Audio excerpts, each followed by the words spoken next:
Pemko Medan melakukan razia masker di sejumlah kecamatan di Kota Medan.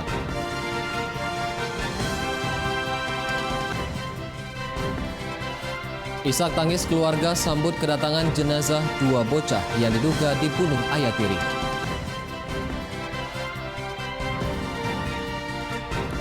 PLN wilayah Sumatera Utara melakukan pemadaman listrik bagi seluruh kecamatan di Kota Medan. Halo pemirsa, senang sekali kami dapat kembali hadir di hadapan Anda dalam program Wajah Sumut edisi Selasa 23 Juni 2020. Selain 3 berita utama tadi, kami juga telah menyiapkan informasi menarik lainnya selama 30 menit ke depan. Bersama saya, Dana Pangaribuan, inilah Wajah Sumut selengkapnya. Kasus COVID-19 di Sumatera Utara meningkat sebanyak 20 kasus menjadi 1.115 kasus positif terkonfirmasi dari pemeriksaan PCR. Sementara jumlah PDP sebanyak 202 pasien dan 872 orang dalam pemantauan. Gugus Tugas Percepatan Penanganan COVID. Data tersebut dikonfirmasi Gugus Tugas Percepatan Penanganan COVID-19 Sumatera Utara per tanggal 22 Juni 2020 pukul 17 waktu Indonesia Barat. Jumlah kasus positif COVID-19 saat ini mencapai 1.115 kasus positif terkonfirmasi dari pemeriksaan PCR, sedangkan PDP sebanyak 202 pasien dan 872 orang dalam pemantauan. Untuk kasus positif yang meninggal dunia berjumlah 74 orang dan yang telah dinyatakan sembuh mencapai 262 orang. Juru bicara Gugus Tugas COVID-19 Sumatera Utara Aris Yudariansah menyampaikan peningkatan kasus terjadi karena masyarakat belum tertib mematuhi aturan kewajiban menggunakan masker serta menjaga jarak. Di beberapa tempat seperti pada pasien dalam pengawasan berjumlah 202 orang. Pasien positif berjumlah 1.115 orang. Pasien sembuh berjumlah 262 orang. Pasien yang meninggal dunia berjumlah 74 orang. Pemko Medan melakukan razia masker di sejumlah kecamatan di Kota Medan pada Senin kemarin. Sebanyak 186 warga terjaring razia karena tidak menggunakan masker. Petugas gabungan bersama Pemko Medan melakukan razia masker di sejumlah titik keramaian di Kota Medan. Razia masker dipimpin langsung PLT Wali Kota Medan Ahyar Nasution yang dilaksanakan di 11 kecamatan di Kota Medan. Razia dilakukan sebagai bentuk penerapan peraturan Wali Kota nomor 11 tahun 2020 tentang karantina kesehatan dalam rangka percepatan penanganan COVID-19. Perwal ini juga mengatur sanksi bagi warga yang tidak memakai masker, diantaranya penahanan kartu identitas. Sebanyak 186 warga terjaring razia karena tidak menggunakan masker dan dilakukan penahanan KTP. Razia akan terus dilakukan guna menekan angka penyebaran COVID-19. Warga dihimbau mematuhi aturan terkait kewajiban menggunakan masker bila beraktivitas di luar rumah.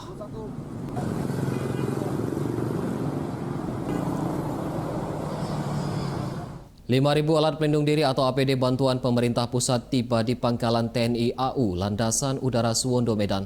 Bantuan APD ini kemudian didistribusikan ke seluruh rumah sakit di wilayah Sumatera Utara dalam penanganan COVID-19. Pemerintah Provinsi Sumatera Utara kembali menerima bantuan 5.000 alat pelindung diri dari pemerintah pusat.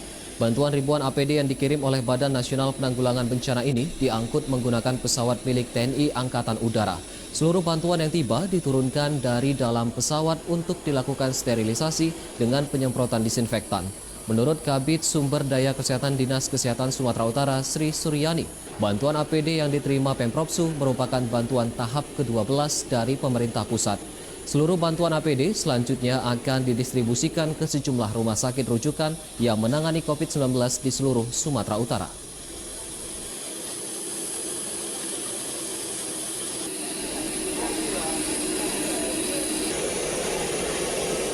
Sebanyak 144 orang TKI ilegal yang dideportase dari Malaysia tiba di Bandara Internasional Kuala Namu, Deli Serdang pada Senin kemarin. Pemeriksaan kesehatan dilakukan terhadap seratusan TKI ilegal tersebut untuk mengantisipasi penyebaran COVID-19. Setibanya di Bandara Internasional Kuala Namu, sebanyak 144 TKI ilegal menjalani serangkaian pemeriksaan kesehatan. Pemulangan para TKI ini merupakan pemulangan tahap ketiga melalui Bandara Kuala Namu sejak pandemi COVID-19 berlangsung. Menurut Kepala KKP Bandara Kuala Namu, Nyoman Rina Ayu, TKI yang dideportase terdiri dari 94 laki-laki dan 49 perempuan, serta 1 anak-anak, dan semua TKI dinyatakan negatif COVID-19. Rencananya para TKI yang berasal dari Sumatera Utara, Aceh, Riau, NTB, dan NTT tersebut akan dikarantina sementara di Balai Latihan Kerja Sumatera Utara Medan. Hingga kini, total TKI legal yang telah dipulangkan ke Indonesia melalui Bandara Kuala Namu mencapai sekitar 900 orang. Menurut informasi dari Dinas Naker, mereka akan diletakkan di daerah Pringadi yang di Ngalingko, di Balai Pelatihan ya. Kalau mereka ini selama ini sehat, tidak ada masalah ya, dan hasil PCR udah negatif, mereka sudah bisa. Gugus Tugas Percepatan Penanganan COVID-19 Kota Tebing Tinggi memulangkan 32 pekerja PT Waskita Karya setelah menjalani karantina kesehatan COVID-19.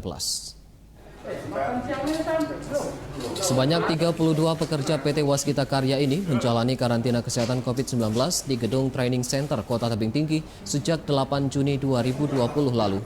Setelah dipantau selama 14 hari, seluruh pekerja asal Lampung tersebut dikembalikan kepada pihak PT Waskita Karya untuk kembali bekerja di proyek pembangunan Jalan Tol Tebing Tinggi Parapat.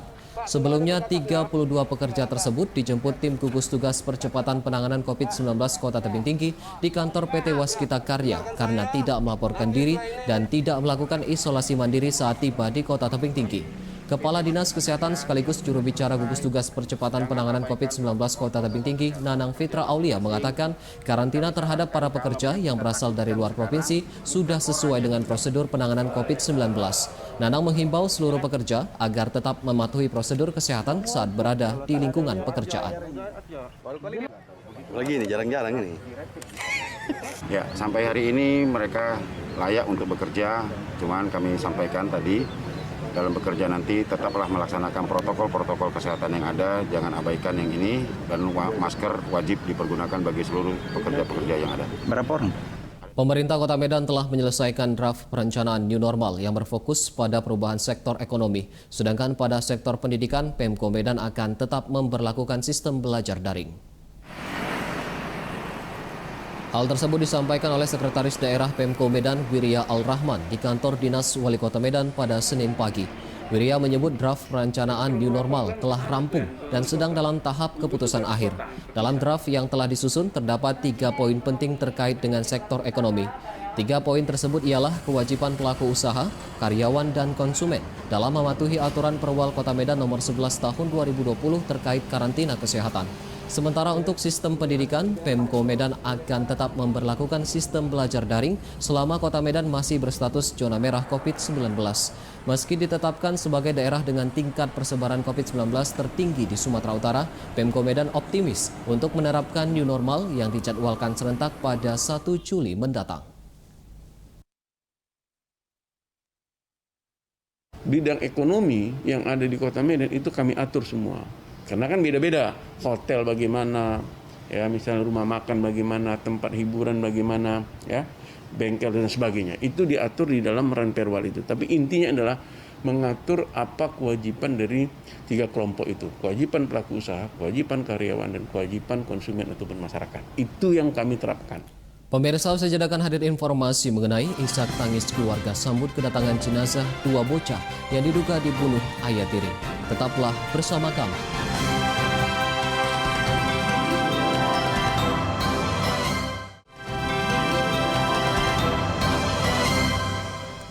Anda masih bersama kami di Wajah Sumut. Kedatangan jenazah 2 bocah yang diduga dibunuh oleh ayah tirinya disambut isak tangis keluarga. Keluarga meminta kepolisian menjerat pelaku dengan hukuman seberat-beratnya.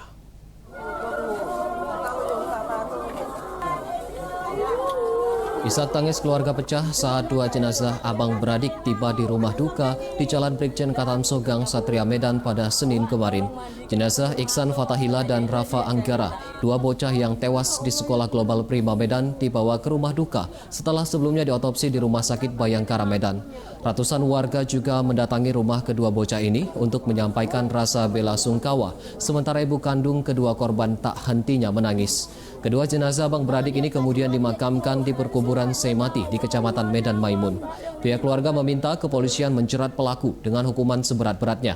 Sebelumnya, dua bocah bersaudara ini ditemukan tewas di sisi bangunan gedung Sekolah Global Prima di Jalan Brigjen Katamso Medan pada Minggu pagi. Diduga keduanya tewas dibunuh oleh ayah tirinya, sementara polisi telah menangkap pelaku dan masih melakukan penyelidikan terkait motif pembunuhan.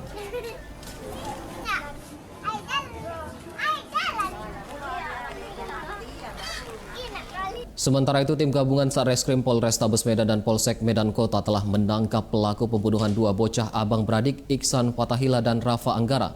Pelaku diketahui merupakan ayah tiri korban. Tersangka berinisial R ditangkap polisi di kawasan Deli Tua, Kabupaten Deli Serdang. Guna menyesuaikan keterangan pelaku, polisi melakukan prarekonstruksi di tempat kejadian pembunuhan di Jalan Brigjen Katamso Gang Abadi, Kecamatan Medan Kota, Medan. Dalam pelaksanaan prarekonstruksi, polisi terpaksa menutup jalan masuk karena banyaknya warga yang memadati lokasi kejadian. Pelaku melakukan sebanyak 17 adegan, sementara motif pelaku melakukan pembunuhan terhadap kedua bocah karena sakit hati. Dari hasil penyelidikan sementara, peristiwa pembunuhan dilakukan pada Sabtu malam sekitar pukul 20 waktu Indonesia Barat. Tersangka membunuh kedua korban di dalam kamar, kemudian membuangnya ke parit di antara dua tembok gedung di sekitar lokasi penemuan kedua korban.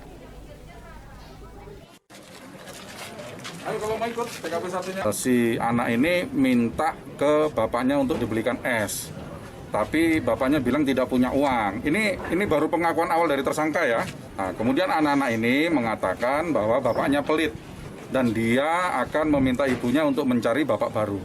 Itu keterangan awal dari tersangka. Sementara masih kita dalami motifnya. Tim Reskrim Polsek Deli Tua meringkus dua pelaku dan penikaman terhadap seorang anggota Polda Sumut. Dalam penangkapan, satu dari dua pelaku terpaksa ditembak polisi karena melakukan perlawanan. Kedua pelaku masing-masing Ari Gomok dan Popi Andreas Sembiring, warga Kecamatan Medan Tuntungan, diamankan polisi usai merampok dan menikam anggota Brimob Polda Sumut, Brigadir Bernard Hutasawit. Perampokan tersebut berawal saat korban melintas di Jalan Setiabudi Ujung dengan mengendarai sepeda motor, namun korban tiba-tiba terjatuh dari sepeda motornya saat menghindari lubang. Korban yang terjatuh kemudian didatangi kedua pelaku yang berpura-pura menawarkan bantuan untuk membawanya ke rumah sakit terdekat. Namun korban menolak dan para pelaku melakukan perampokan sepeda motor milik korban hingga berujung aksi penikaman. Polisi yang mendapat informasi langsung bergerak dan menangkap kedua pelaku saat diantaranya terpaksa ditembak petugas. Kini para pelaku menjalani pemeriksaan dan dijerat dengan pasal 365 tentang pencurian dengan kekerasan dengan ancaman hukuman 12 tahun penjara. Sekitar pukul 11.30 kita langsung melaksanakan cek dan olah TKP. Dari hasil cek dan olah TKP teridentifikasi dua orang pelaku dan langsung kita melakukan pengejaran. Tidak lama, tidak membutuhkan waktu banyak, kita berhasil menangkap salah satu pelaku atas nama Popi. Setelah itu kita lakukan pengembangan. Dua pelaku jambret di Kota Medan diamuk massa usai gagal melancarkan aksinya menjambret tas milik seorang wanita. Aksi pelaku gagal dikarenakan korban berteriak dan warga mengejar para pelaku.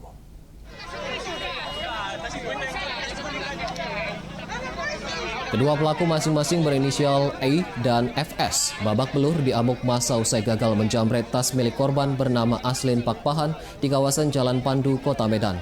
Para pelaku bahkan nyaris dibakar massa yang emosi, namun tindakan tersebut digagalkan oleh pihak kepolisian yang kemudian membawa pelaku ke Polsek Medan Kota.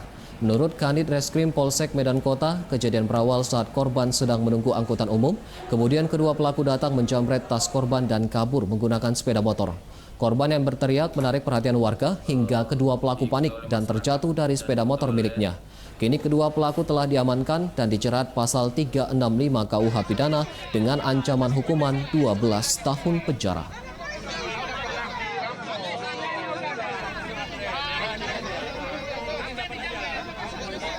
Usai jeda kami akan kembali dengan informasi mengenai PLN wilayah Sumatera Utara melakukan pemadaman listrik bagi seluruh kecamatan di Kota Medan.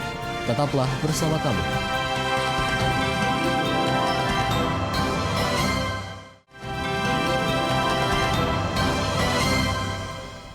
Kembali lagi di Wajah Sumut. PLN Unit Induk Wilayah Sumatera Utara melakukan pemadaman listrik bagi seluruh kecamatan di Kota Medan. Hari ini terdapat 4 kecamatan di Kota Medan yang dijadwalkan akan dilakukan pemadaman listrik. 4 kecamatan yang dilakukan pemadaman listrik adalah Kecamatan Medan Johor, Kecamatan Medan Tuntungan, Medan Belawan, dan Medan Baru. Manajer Komunikasi PLN Unit Induk Sumut Jimmy Aritonang menyebut pemadaman listrik dilakukan secara rutin selama 4 jam di tiap kecamatan. Jimmy menambahkan pemadaman listrik terjadi bukan karena berkurangnya daya, namun karena pihak PLN melakukan pemeliharaan jaringan dan pemangkasan pohon yang mengganggu jaringan kabel listrik.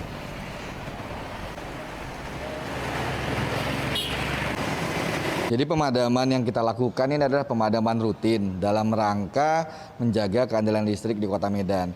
Jadi untuk hari ini memang ada beberapa kecamatan seperti Medan Johor, Medan Baru, terus ada yang di Belawan sebagian, dan beberapa tempat yang lain itu kita laksanakan ada yang namanya perampalan pohon. Kita ke berita selanjutnya. Pemerintah Kabupaten Langkat memberlakukan pemeriksaan kesehatan terhadap wisatawan yang akan berkunjung ke objek wisata di Kabupaten Langkat. Protokol kesehatan diberlakukan guna mencegah penyebaran COVID-19. Seperti yang dilakukan di titik pemeriksaan menuju objek wisata Tangkahan, Kabupaten Langkat.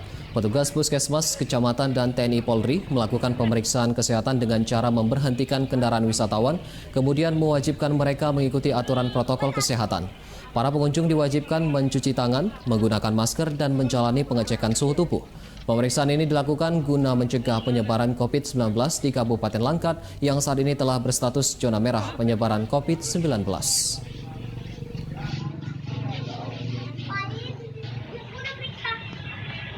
Jadi tadi banyak dok yang dari luar daerah dok? Banyak ada yang dari Bidan, ada yang Bangkalan Susu. Jadi harus kita waspadai lah. Jadi dok, apalah himbauan dok terhadap wisatawan dan warga di Batok Serangan dok? Ya itu tetap harus menjaga protokol kesehatan gitu. Bisa mungkin memang harus di stay at home gitu kan. Cuman kalau memang pun harus keluar ya tetap harus menjaga protokol, yaitu pakai masker, jaga jarak. Guna meringankan beban ekonomi warga di tengah pandemi COVID-19, Yayasan Sosial Budi Amal Luhur Vihara Chosu Yakong membagikan 1000-an paket sembako untuk warga di 3 kecamatan di Deli Serdang. Sebanyak 1.500 paket sembako dibagikan kepada warga kurang mampu yang ada di Kecamatan Pancur Batu, Kecamatan Kutalim Baru, dan Kecamatan Sunggal, Deli Serdang. Bantuan berupa beras 10 kg dan 1 kotak mie instan dibagikan dengan menerapkan protokol kesehatan. Sementara guna menghindari kerumunan massa, pembagian sembako dilakukan selama 3 hari. Untuk di vihara, pembagian dibatasi hanya sebanyak 300 kepala keluarga, sedangkan sisanya dibagikan secara langsung ke rumah warga. Menurut Ketua Yayasan, kegiatan ini rutin dilakukan setiap perayaan hari ulang tahun Yayasan Sosial Budi Amat Luhur Vihara Chosu Yakong, sekaligus guna meringankan beban ekonomi warga di tengah pandemi COVID-19.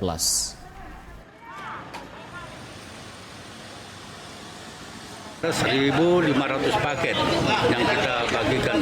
Jadi tiap tahun kita bikin macam ini, bagi-bagi masyarakat yang tidak mampu. Jadi ini ada 3 hari ini berturut-turut langsung ke rumah-rumah yang kita bagikan. Selama ini kan kita semua raminya di sini, rantar ini ada COVID-19, paksa kita antar. Pemirsa, siapa menyangka limbah cangkang telur dan ijuk dapat dimanfaatkan sebagai alat penyaring polusi udara. Inovasi ini datang dari sekelompok mahasiswa Universitas Negeri Medan yang menciptakan alat penyaring karbon dioksida dan debu hingga menghantarkan mereka meraih penghargaan internasional. Berikut liputannya untuk Anda. Dan informasi tersebut sekaligus menjadi penutup Wajah Sumut edisi hari ini. Saya Dana Pangaribuan beserta kru yang bertugas mengucapkan terima kasih atas perhatian Anda. Selamat siang dan sampai jumpa.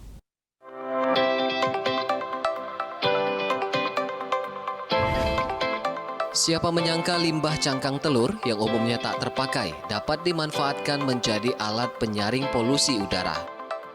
Inovasi ini lahir dari sekelompok mahasiswa Universitas Negeri Medan, Sumatera Utara yang menciptakan alat penyaring karbon dioksida dan debu menggunakan limbah cangkang telur dan ijuk pohon aren.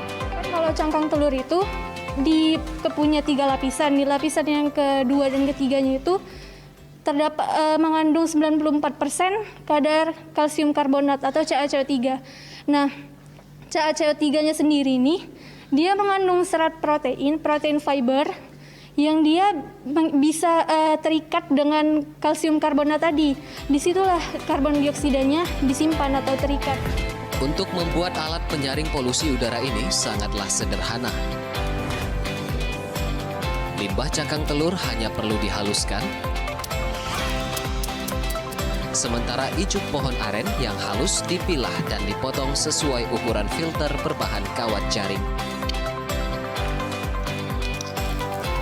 Pemirsa, ini Lydia adalah alat untuk bagian penyaringan udara yang dimasukkan ke dalam alat penyaring karbon dioksida dan juga debu. Nah, alat ini menggunakan bahan yang alami dan pemanfaatan limbah seperti contohnya adalah cangkang telur dan ijuk daun aren.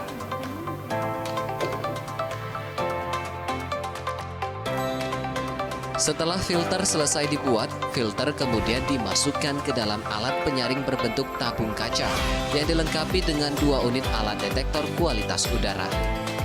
Alat akan bekerja menyedot polusi udara seperti asap pembakaran sampah, asap rokok, dan lain-lain yang kemudian tereduksi oleh filter dan menunjukkan penurunan tingkat polusi udara pada detektor.